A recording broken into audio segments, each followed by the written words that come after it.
Hey, this is Kip, and in this video we're going to use the TBM 930 and do some flight planning directly in the G3000, and we're going to fly from Newark Airport up to Portsmouth in New Hampshire. Alright, so I'm going to hop in the cockpit here, and I like to use the assisted checklist to get the aircraft started. If you go here under AI control, you can turn on checklist assist, and then when you open the checklist window, in each one of these checklists, you'll have some new options, including autocomplete page. So if you hit autocomplete page, then the Copilot will go through and do the entire checklist for you. It also gives you a mode here called evaluation, and this will move the camera for you automatically and highlight the different controls for you and then verbalize what you're supposed to do. So for example, if I click evaluation, Crash lever. so it says the crash lever should be up. So I'll grab it and pull it up. And when it's done, it'll just move on to the next one. It says source needs to be battery or GPU, so I'll click it up once for battery. Bat or GPU. Okay.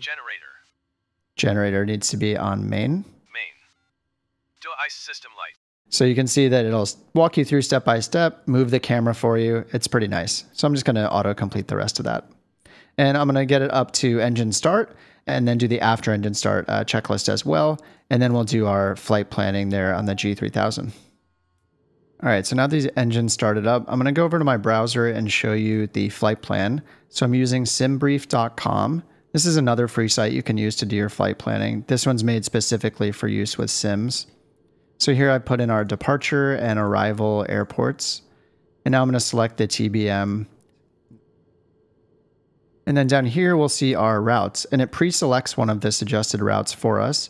So you can see this one is Grecky, Judd's, to the Charlie Alpha Mike VOR, and then the Charlie Oscar November VOR. And all of these can be put into our GPS system for our flight plan, so we'll do that. And if you scroll down, you can see the map that shows you a preview of your route. And if you don't like that route because, say, it takes you too far to the northwest instead of more of a direct route, you can choose the other ones here and then get a preview of them and see what your different options are.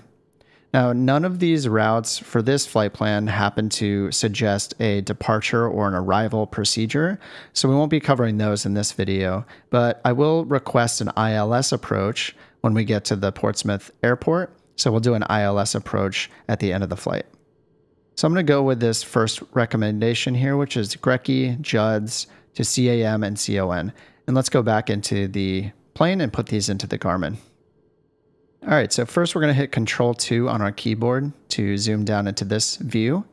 And this is our MFD, or multifunction display, that shows our map. And then down here is our touchscreen for the G3000.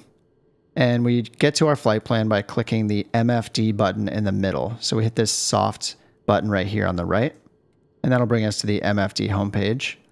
And here we go to flight plan. Now, the first two things you should do is add the origin and the destination. So I'm going to add the origin, and we're going to put in Newark. Okay, so it says Newark Liberty International, so we hit enter. Now we put in our destination, which is Kilo Papa Sierra Mike. That's Portsmouth International, and I hit enter again. So at this point, we actually have enough to request an IFR clearance from air traffic control. But we're going to continue because we have more waypoints to put in. So I'm going to hit add on route waypoint. And so we just put in the waypoints one at a time from our flight plan from SimBrief. So the first one is Grecky.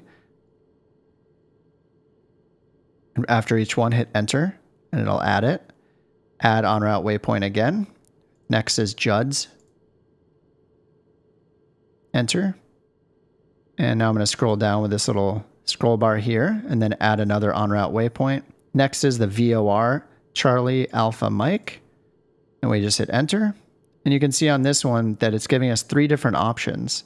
So this was an easy choice just because the closest one is going to be the relevant one. These other two are 3,000 miles away. So we'll hit the first one here. You can also see it's a VOR because of the little VOR icon next to it. Add on route waypoint again, and our last one is Charlie Oscar November, and that's another VOR. We can see there are a bunch of them, so we'll pick the closest one, which is this one right here.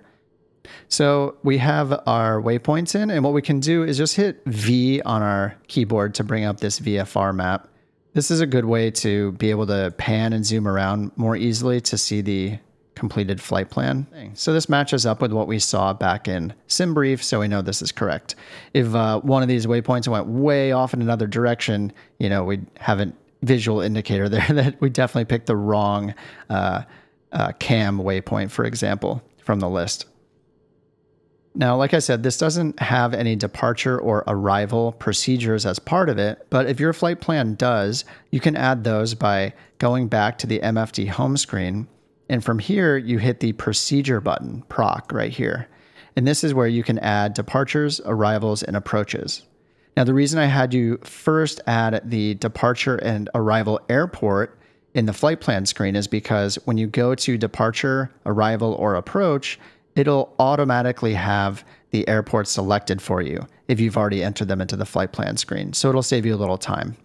So here you can see Newark is pre-selected. And then if you click on departures, it'll give you the available departure procedures if you're using one of those. When you're done picking the departure and the transition waypoint for it, you would hit load at the bottom. That would add that into your flight plan. And the same goes for arrivals, except you would pick from a set of arrivals. At Portsmouth, there are no arrivals in the database, so we don't have any options there. And then later on in this video, we'll get an approach into our destination airport here at Portsmouth, and we'll do an ILS approach. Now, I did do a test of this flight, and they assigned me the ILS 34. So I'm just going to pre-select that in here and load it. Now, instead of using load and activate, we just use load because we want it to be in the flight plan, but we don't want to activate the approach yet because we're nowhere near that point in our flight. So for now, we just use load. Now, if I go back to the flight plan, you can see that from the very top, we have our origin airport. We have our en route waypoints that we entered one at a time. And we see our destination. And at the very bottom, we see our approach procedure for the ILS 34.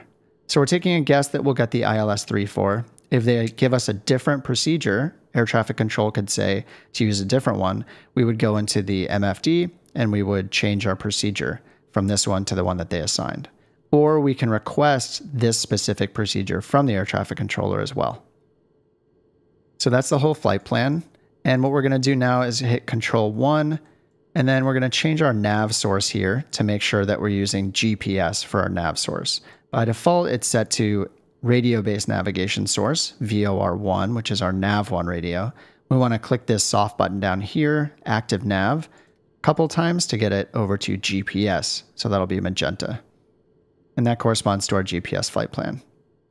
Also, I would get the weather at this point. I'm not going to tune in and listen to the ATIS, but you can do that if you want to, or you can use the shortcut B on your keyboard, which will automatically update your altimeters. So you can see it says we're at negative 260 feet. That's not right because we're above sea level at this airport. So I'm going to press B on my keyboard. You can see it update it to the current altimeter setting based on the weather in this area.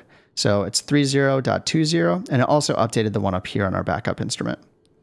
So now I'm going to bring up the ATC window. You can get to that up here on this menu or use a shortcut.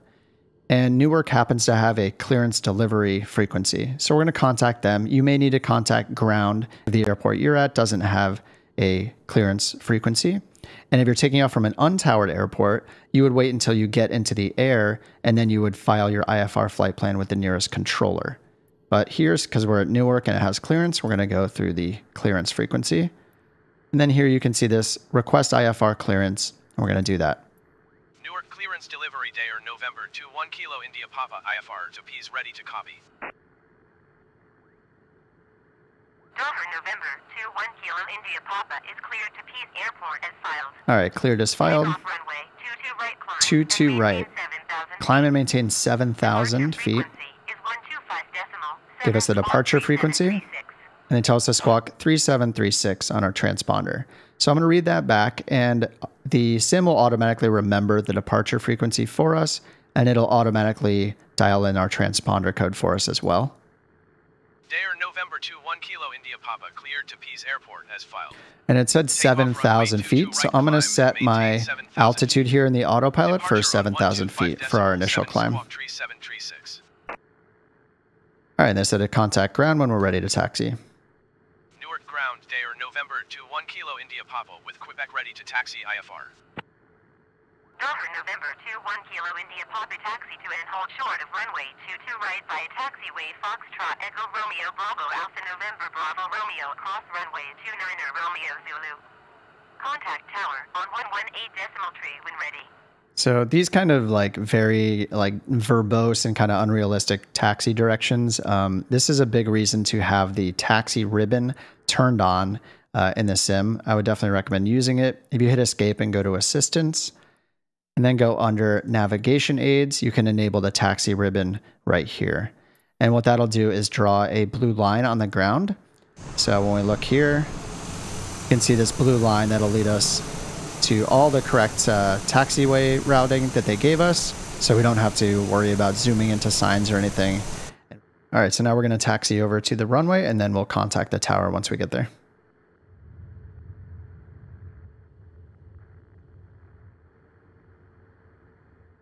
Okay, we're holding short of what leads to runway 22. I'm going to do the before lineup checklist here. It's going to set our lights and make sure we're in takeoff configuration. So we have 1 notch of flaps. Okay, so I just set up the autopilot in advance for my climb. So we have our target altitude at 7,000 feet, which is what air traffic control assigned us. I set flight level change mode at 170 knots for the climb, because that's what SimBrief recommended for our climb profile. And then I set heading mode and also turn the heading bug to the runway heading, which is going to be roughly 220 because it's runway 22. So that's all set up. So once I get up about 1,000 feet off the ground, I can enable autopilot to finish the climb for us.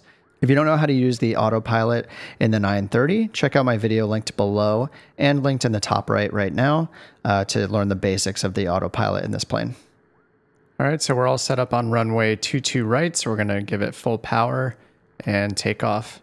And our rotation speed is 90 knots. All right, positive rate of climb, so gear up. Pitching up for about 10 degrees and flaps up. Dover Kilo India Papa contact New York departure on 127.6. All right, contacting New York, so I'm hitting 1 on my keyboard 127.6 to respond. for Dover Kilo India Papa. Hitting 1 again to switch frequencies, and then finally hit 1 a third time to contact the new controller. November 21 Kilo India Papa is at 1. All right, so now that we're en route, we're at our first climb of 7,000 feet, and they haven't instructed us to climb any higher yet, so we're waiting for that. And what I'm going to do is zoom our map out. So down here, when you have the MFD button selected, which is the middle button here, the bottom knob becomes a zoom in and out knob for this map. So when I point to the small knob down here and roll my mouse wheel, I can zoom out to see more of the map. You just have to make sure that you're on the MFD mode and not the PFD or the NavCom screen. So make sure you click MFD first here and then roll the knob to zoom it. And you may have also noticed these screens are a little dimmer than they normally are, and that's because in the latest patch they added brightness control. So by default it's on automatic brightness. It seems to set it once you get into the aircraft, but you can change it manually by going here to aircraft systems and then lighting config, and you can choose how bright the G3000 screens are right here. Another new setting they added to the TBM is this extra map setting here. If you click on map settings, you have an orientation, and instead of just north up, you can now change it to heading up or track up. So it'll keep your aircraft in the center, and directly up is the direction you're heading. Okay, now that we're en route, I'm just going to fly this route as planned, and then I'll check back in with you guys once we get to the approach phase in a second. Dare Kilo India Papa, you are tree 6 miles west. Descend and maintain 3,000 feet. Expect ILS runway tree for approach via Papa Sierra Mike transition. Cleared to Papa Sierra Mike. All right, so they just gave us the ILS approach. Set and maintain 3,000 feet. For approach via Papa Sierra Mike transition. Cleared to Papa Sierra Mike Dover Kilo India Papa. Cleared to Papa Sierra Mike. So we had set Papa Sierra Mike right here as our transition point. You can see we're already heading to it because at the beginning I had chosen this ILS approach already. So we did get the one that we wanted. which is in here, ILS 34, transition, Papa Sierra Mike. If they gave us a different one, we would have gone in here and selected the new approach and the new transition that they gave us, and then hit load and activate if they cleared us to go directly to the transition. Otherwise, another option would be to go up to the ATC window right here, and you can do select another approach. So if you want a specific approach that you're practicing, like an ILS, an RNAV, or something else, you can choose that from this list here. And I'll give you all the possible approaches and the runways for each one. So you can choose like visual runway 34 or 16, for example. All right, I'm not going to review the basics of what an ILS is exactly, but I will fly the ILS and land it. If you want to learn all about the ILS and how to use it and how it works, you can check out my video linked below in the description. And in that video, I fly it using a Cessna 172. Now, what I can do to prepare for the ILS is look up the navigation radio frequency for the localizer. So we look up the localizer frequency. I'm just going to set that up on this right screen here, just in case it's not automatically done for us by the G3000. So I'm just going to go to nearest. And here's the Portsmouth Airport here, airport info and frequencies. Here I can scroll down and find the ILS frequency right here, 110.10. So I'll have that set up just in case we need to do it manually. All right, so I'm going to bring up the VFR map really quickly by hitting V. And this approach is really kind of weird. I think this might be a bug in the database or something, but you can see it's having us go over here to this transition point, which is the VOR that's right here at the airport. So this Papa Sierra Mike VOR. And then it's having us go out here to this point, indeed or ID'd. But as soon as we hit that point, it has us do a 180 straight back towards the airport to land at the runway. So what I'm probably going to do as soon as we get over here is I'm going to manually fly us a little more to the south so we can turn around in time for this waypoint over here. So the G3000, it knows our approach.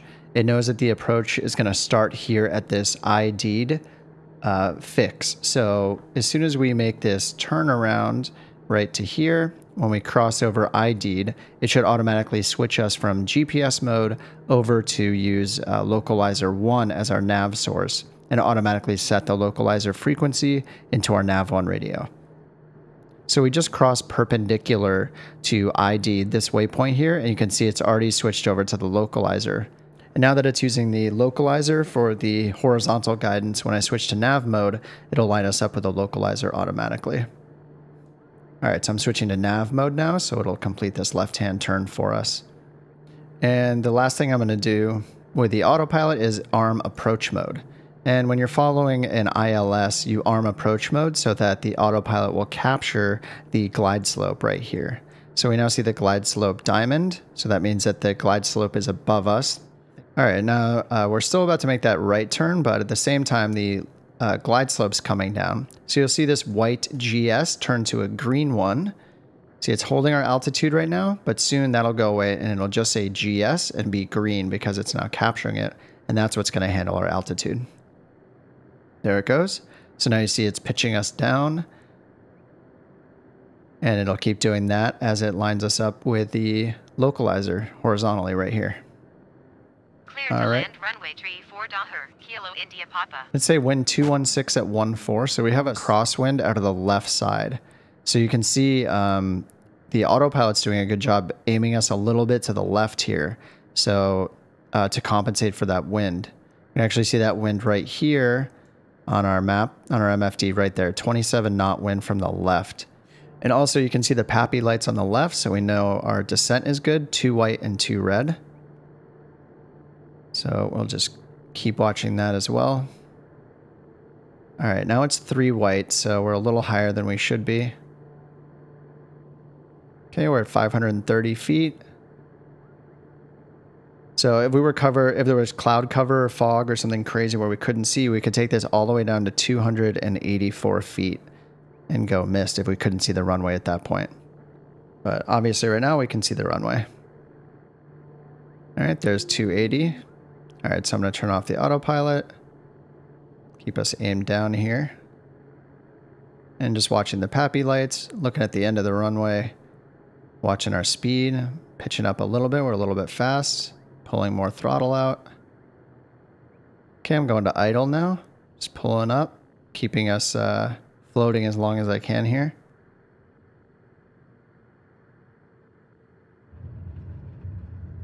A little bit of right rudder. Here we go. All right, let's get down to the taxiway and then taxi over to parking. All right, going over to ground. Let the co-pilot take care of that. Okay, we need to stop here until we talk to the ground controller. And we can do our after landing checklist here. All right, taxi to parking via Alpha.